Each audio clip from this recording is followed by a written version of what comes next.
Hello प्यारे बच्चों। तो बेटा आज हमारी प्रॉब्लम नंबर 19 है और यहाँ पर आज हम वेपर फेज और लिक्विड फेज में कुछ बातें करने वाले हैं।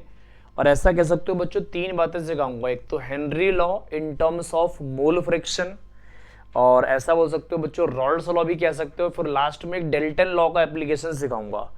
तो प्रॉब्लम दो ही रखी है, लेकिन प्रॉब्लम अच्छी है। एक हेनरी लॉ का एक मोल फ्रिक्शन के टर्म्स में, और एक डेल्टन लॉ के साथ रिलेशन सिखाऊंगा बच्चों। तो क्या बोल रहा है, पहले हम क्वेश्चन पढ़ते हैं। The vapour pressure of pure liquid A and B, ये पी नॉट ए है बच्चों, पी नॉट ए है ना। The vapour pressure of pure liquid A and B, ये पी नॉट ए है, ये पी नॉट बी है, ये पी नॉट बी है। ठीक है, प्योर लिक्विड बोल जाए तो बच्चों पी नॉट ले लिया हमने 700 mmHg एट 350 केल्विन। ठीक है भैया, टेम्परेचर दे दिया। If their mixture has a total vapor pressure is 600 mmHg, ठीक है। The composition mixture of in the vapor phase, तो पहले मैं आपको ना सिखा देता हूँ, चीजें बड़ी आसान है। हमने क्या पढ़ा था बच्चों, हमने पढ़ा था देखो P not A is equal to P A directly proportional to chi A. तो पी ए मैं सीधा सीधा लिखता हूँ बच्चों, है ना, थोड़ा टाइम हमारे पास बच जाएगा। P A is equal to P not A chi A. ऐसे ही P B is equal to P not B chi B. तो P T is equal to हो जाता है हमारे पास P not A chi A plus P not B chi B. ये हमारा एक फाइनल रिलेशन बन जाता है। अच्छा, अब आपसे क्या पूछ रहा है बच्चों, कंपोजिशन मिक्सचर में ए और बी का कंपोनेंट पूछ रहा है। इसका मतलब इस फॉर्मूले से अकेला हमारा काम चलने वाला नहीं है, किसी एक की टर्म्स में लिखना होगा हमें, तब हम मिक्सचर का कंपोजिशन निकाल पाएंगे किसी दोनों फेज के अंदर। तो बच्चों देखो क्या बोलना चाह रहा हूं मैं, काई ए प्लस काई बी का सम हमारा 1 होता है। काई ए इज इक्वल टू हो जाता है 1 minus chi B. Chi B की वैल्यू यहां पुट कर देता हूं, काई ए की वैल्यू।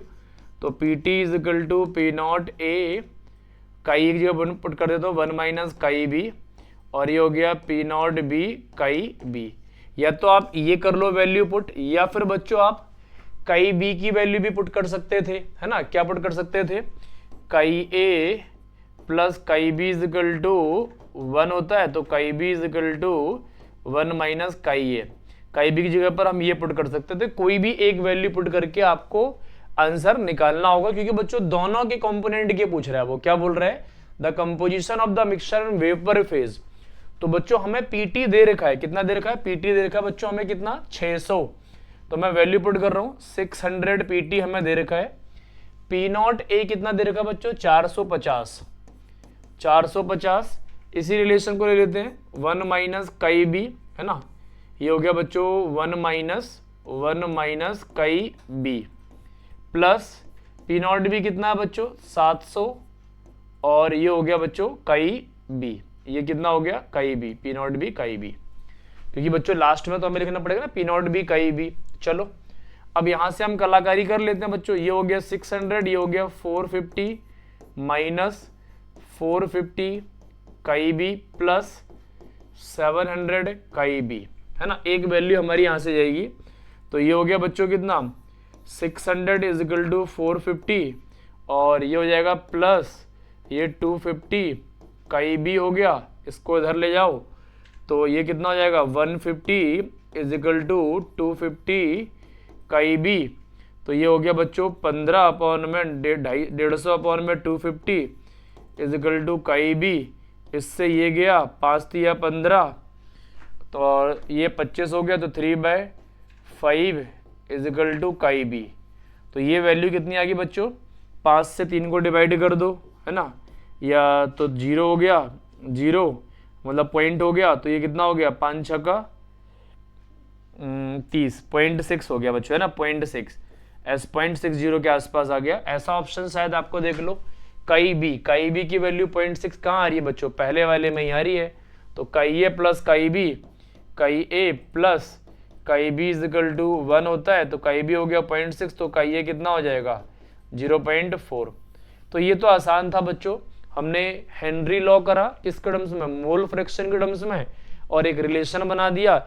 एलिमिनेट करना हमें आना चाहिए, चाहे हम काई ए को एलिमिनेट कर लें, चाहे हम काई बी को एलिमिनेट कर लें, उससे फर्क नहीं पड़ता है, ध्यान रखेंगे। तो ये तो हमारा आसान प्रॉब्लम थी, हेनरी के ऊपर रॉल्ड्स लॉ के टर्म्स में। अगली प्रॉब्लम एक और है, ये अच्छी प्रॉब्लम है, ये अच्छी प्रॉब्लम उससे अच्छी प्रॉब्लम है। क्या बोल रहा है बच्चों? अच्छा पहले हम बात कर लेते हैं। At 300 kelvin the vapour pressure of two liquids A and B 100 and 500 mmHg, ठीक है। If the mixture of A and B the vapour pressure is 3, ठीक है, मिक्सचर के अंदर इतना हो गया बच्चों, ठीक है, चलो mmHg। The mole fraction of A in liquid phase and in vapour phase, A का मोल फ्रैक्शन आपको लिक्विड फेज में भी बताना है और वेपर फेज में भी बताना है। तो हमने पीछे जो फॉर्मूला बना लिया था यही फॉर्मूला हम दोबारा लगा लेंगे, P not A 1 minus chi A काई बी। तो हम कर लेते हैं बच्चों, फॉर्मूला कर लेते हैं क्या, P T is equal to P not A 1 minus chi B और P not B chi B, है ना। ये हो जाएगा, एक तो ये हो गया बच्चों और इधर हो गया बच्चों P not B chi B. ये हमारा फॉर्मूला बन गया जैसे हमने पीछे बनाया था बच्चों, सेम यही वाला, इसी वाले फॉर्मूले को हमने दोबारा से लिख दिया बच्चों। ये ना प्लस है, यहाँ पर ना प्लस है बच्चों, है ना, ये प्लस है, यहाँ पर प्लस का साइन है, ये गड़बड़ नहीं करेंगे। 1 minus chi B plus P not B chi A, ये काई बी, ये प्लस का साइन था बच्चों, ध्यान रखेंगे, है ना। तो यही सेम फॉर्मूला हमने बच्चों आगे लिख दिया। अब पीटी हमें कितना दे रखा है, पीटी दे रखा है द वेपर प्रेशर इज इतना mmHg if the mixture of A and B, चलो ये 300 दे रखा है बच्चों, is equal to P not A कितना है 100 है और 1 माइनस काई बी, ये हो गया। अच्छा ये पी नॉट बी कितना है बच्चों, अच्छा ए का पूछा हुआ तो बच्चों हम ऐसा कर लेते हैं ना, ए की टर्म्स में निकाल लेते हैं या फिर माइनस करना पड़ेगा हमें, तो ए की टर्म्स में भी निकाल सकते हो। चलो एक क्वेश्चन को मैं चेंज कर देता हूँ बच्चों, है ना, चेंज कर लेता हूँ। क्या चेंज कर लेता हूँ, थोड़ा और आसान कर दूंगा। तो ये क्या हो गया बच्चों, देखो P T is equal to P not A chi A plus P not B chi B. तो हम काई बी इज इक्वल टू जानते हैं 1 माइनस काई ए, इसको पुट कर देते हैं chi B is equal to, तो P T is equal to P not A chi A plus P not B 1 minus chi A.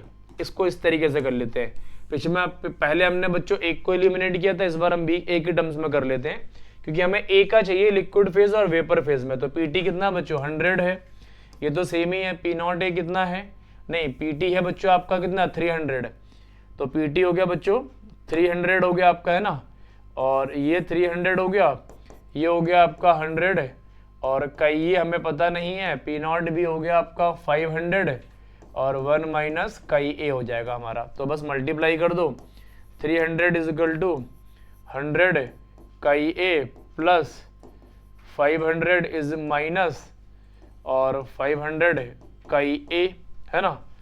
तो ये कितना हो जाएगा बच्चों, तो हम ऐसा करते हैं, तो ये हो जाएगा, इधर ले आओगे तो ये 300 माइनस 500 तो minus 200 is equal to minus 400 chi A. ये 100 था, ये 500 था, तो माइनस से माइनस उड़ा दो तो 200 अपॉन में 400 is equal to chi A. तो ये हो गया कितना बच्चों 1/2, तो काई ए इज इक्वल टू हो गया 1/2। ये हो गया आपका किस फेज में बच्चों, ए इन लिक्विड फेज में आ गया। ये किस में आ गया बच्चों, लिक्विड फेज में आ गया। ये हेनरी लॉ से काम चल जाएगा हमारा, किस में आ जाएगा बच्चों, लिक्विड फेज में। अच्छा वेपर फेज के अंदर डेल्टन लॉ आता है, क्या आता है बच्चों, वेपर फेज के अंदर आता है हमारा डेल्टन लॉ, डेल्टन लॉ होता है बच्चों। अच्छा डेल्टन लॉ क्या बोलता है, P A is equal to P T into chi A, है ना, P A is equal to P T into, यहाँ काई ए की जगह पे हम लिख देते हैं बच्चों वाई ए, क्योंकि वेपर फेज में मोल फ्रैक्शन को वाई से रिप्रेजेंट कर देते हैं हम लोग, है ना। एक्वस फेज में काई से कर देते हैं, उसमें वेपर फेज में क्या कर देते हैं, वाई से रिप्रेजेंट कर देते हैं। तो फॉर्मूला बन जाएगा आपका, क्या बन जाएगा बच्चों, मैं बना देता हूँ, यहाँ पर बन जाएगा बच्चों P A is equal to P T into Y A. ये क्या है, mole fraction in vapour phase है बच्चों, क्या है, mole fraction in vapour phase है। अच्छा अब पी ए कैसे निकालोगे बच्चों, हमें ये तो दे ही नहीं रखा है ना, ये तो पी नॉट ए दे रखा था हमें तो पी ए चाहिए। तो हम जानते हैं क्या होता है बच्चों, तो P A is equal to K H, है ना, या फिर हम उससे निकाल लेंगे बच्चों, किससे निकाल लेंगे, हेनरी लॉ से निकाल लेंगे, है ना, किससे, P A is equal to P not A chi A, है ना, P A is equal to P not A chi A. तो पी ए हमें चाहिए और पी नॉट ए कितना दे रखा है बच्चों हमें, तो पी नॉट ए दे रखा है हमें कितना बच्चों, 100 दे रखा है ना, और काई ए हमें दे दिया इतना, तो पी ए, ये हेनरी लॉ लगा दिया हमने, तो पी नॉट ए आ गया हमारे पास 100 और काई ए आ गया हमारे पास 1/2, तो ये हो गया बच्चों 50। तो पी ए आ गया हमारा 50, पी ए का मतलब वेपर प्रेशर ऑफ ए। ये क्या है बच्चों, ये है हमारा वेपर प्रेशर ऑफ ए, है ना, vapour pressure of A. Vapour pressure A किसके इक्वल होगा बच्चों, इनिशियल वेपर प्रेशर और उसके मोल फ्रैक्शन के इक्वल होगा। Vapour pressure of A component is directly proportional to initial vapour pressure and mole friction of that components, है ना। ये बच्चों रॉल्ड्स लॉ की बात थी, किसकी बात थी, ये रॉल्ड्स लॉ की बात थी। तो ये थोड़ा सा ध्यान रखेंगे। यहाँ पे देखो पहले हमने हेनरी लॉ निकाल लिया, हेनरी लॉ से ये आ गया। हेनरी लॉ में इनिशियल वेपर प्रेशर दिया होता था, ये ए पी नॉट ए है बच्चों, है ना, ये पी नॉट बी है। तो हेनरी लॉ से हमने ये निकाल लिया मोल फ्रैक्शन, रॉल्ड्स लॉ से ये कर लिया। अब हम बात करेंगे बच्चों डेल्टन लॉ से, ये रॉल्ड्स लॉ की स्टेटमेंट है, P A is equal to P not A का ये। अच्छा डेल्टन लॉ में क्या बोलता है, P A is equal to, P A आ गया 50 is equal to P T, P T लेंगे, पी टी का मतलब टोटल वेपर प्रेशर और mole fraction in vapour phase. तो बच्चों टोटल वेपर प्रेशर कितना है 300 इज इक्वल टू वाई ए, तो 50 अपॉन में 300 is equal to Y A, ये हो जाएगा बच्चों 1/6 इज इक्वल टू वाई ए। तो ये हो गया आपका, क्या हो गया, मोल फ्रैक्शन ए का हो गया वेपर फेज में, किसका हो गया बच्चों, ए का हो गया वेपर फेज में। तो लिक्विड फेज और वेपर फेज दोनों इंपॉर्टेंट है। ये बच्चों क्या है, टोटल प्रेशर है, क्या है, टोटल प्रेशर है। तो यहां थोड़ा ध्यान रखने वाली बात है, ये डेल्टन लॉ की स्टेटमेंट है। और यहाँ पे क्या बोलते हैं, partial pressure of A component is equal to क्या, total vapour pressure and mole fraction in vapour phase, है ना। और यहाँ पर क्या बोलता है, partial pressure of A component is equal to product of initial vapour pressure and mole fraction of that component. तो डेल्टन लॉ, रॉल्ड्स लॉ और हेनरी लॉ तीनों का मिक्सचर था इस क्वेश्चन के अंदर। अच्छी प्रॉब्लम है, इस टाइप की प्रॉब्लम बच्चों आपको आनी चाहिए, इस टाइप की प्रॉब्लम आनी चाहिए। मैं बार बार बोल रहा हूं, अगर ये प्रॉब्लम आपकी मिस होंगी तो बच्चों आप बहुत ज्यादा परेशान हो जाएंगे। तो इतनी प्रॉब्लम्स तो आनी ही चाहिए जितनी मैं आपको बताता चल रहा हूं। अगर आपको फिर भी नहीं आ रहा तो आप कमेंट करके बच्चों जरूर पूछते रहें। बाकी मिलते हैं आपसे बच्चों नेक्स्ट प्रॉब्लम में नेक्स्ट कॉन्सेप्ट के साथ।